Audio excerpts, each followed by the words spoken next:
Okay, so after the demonstration with the magnetic cannon, I hope that you have a lot of questions about how it works and what's really going on.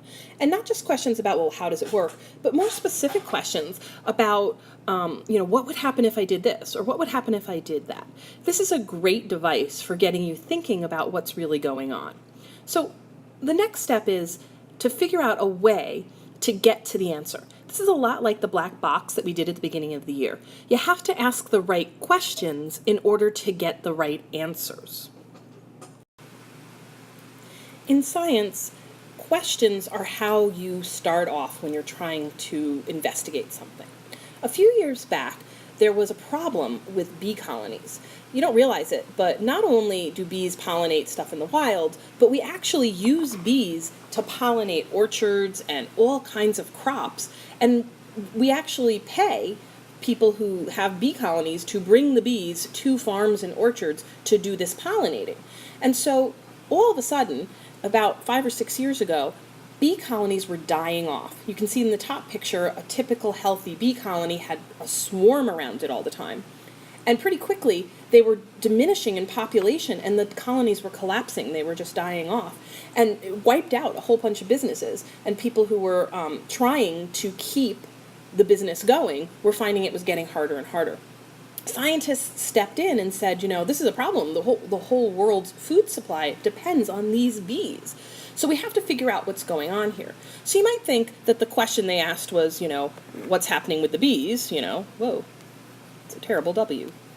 What's up with the bees? Right? But they had to get more specific than that. They had to generate more specific questions.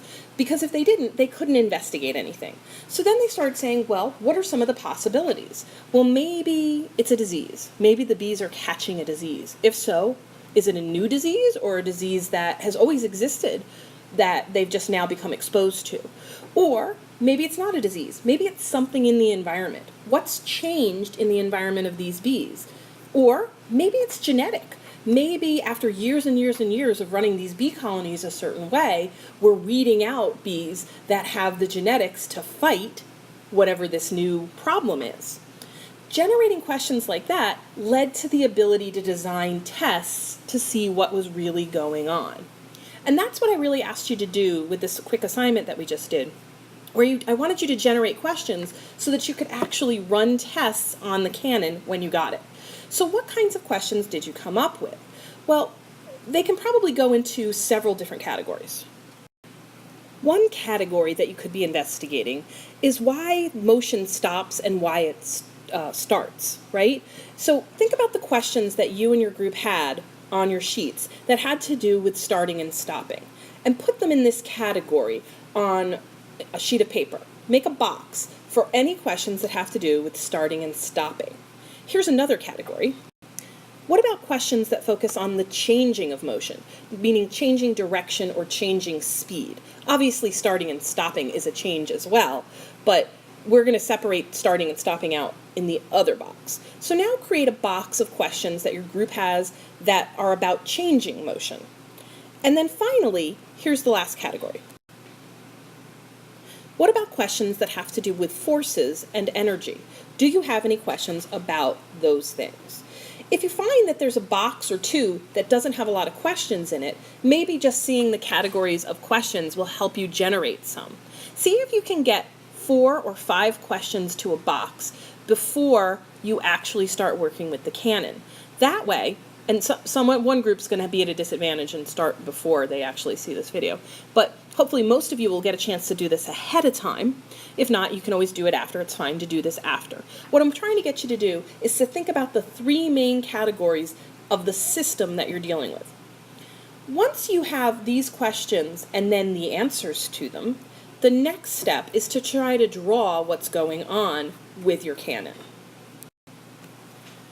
The Canon is a system. It's made up of very simple parts, right? You've got 4 steel balls and a 5th one that's up here, right? And you have the ramp. Those are really the only parts to it. As you investigate, you might know more information about those parts, and you might actually be able to figure out that there is one thing in the system that I haven't mentioned that you should figure out by playing with it. And You can also, if you want to, add forces to this diagram. The forces you're interested in are the forces that make this ball do something weird. So what forces are operating there? Or you could look at it from the viewpoint of energy. What's going on with the energy? But what you want to do is use this diagram to start explaining to yourself and others what's really going on. I'm going to give you a reading about another device that's very similar, but has some differences. And I'm going to show you how to model what's going on in that one, and then you might be able to use that to do your final model of what's happening with the magnetic Canon. And that's going to be the extra credit project, for you to create a diagram that explains the magnetic Canon. And you have to prove to me that you understand it. So if you give me a diagram, I will ask you to come up and explain it to me, so that that hopefully will avoid people cheating on this extra credit assignment. And we'll make it worth a maximum of 25 points.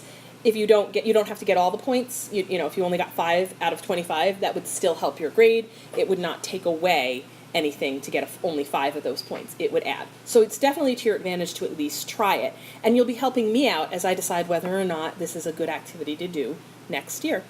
Okay, guys, see you in class.